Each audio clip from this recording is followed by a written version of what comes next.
The Kansas Department of Health and Environment says it's seeing more tick-associated conditions like alpha-gal syndrome. A tick bite can cause this serious and sometimes life-threatening allergic condition. Fox 4's Crystal Martinez spoke with one local family. So, Crystal, what was this like for them?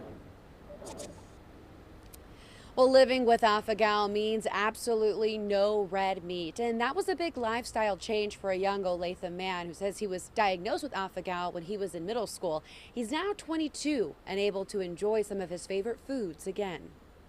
According to the CDC, in 2010 to 2022, more than 110,000 suspected cases of alpha-gal syndrome were identified. My lips would puff up, my throat would get kind of tight, and my stomach would just start hurting randomly. That's when Hayden Hertig and his family knew something was wrong. After several visits to different doctors, one asked if he had been bit by a tick before. I hunt naturally. I was like, yeah, all the time, you know. Sometimes we have a farm, we'll go out on land and get bit by a tick all the time. That answer prompted a blood test, which came back positive for alpha-gal syndrome.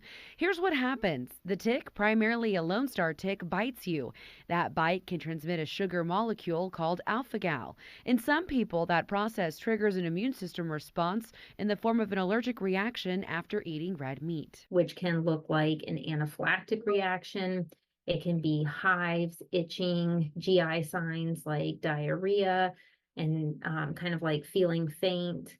So it can be really this range of signs and symptoms. Dr. Aaron Petro with the Kansas Department of Health and Environment says they're seeing more ticks and emerging cases of tick-associated conditions like alpha-gal. They use different surveillance methods, including emergency room data. We were seeing an earlier increase in people seeking care for having tick bites.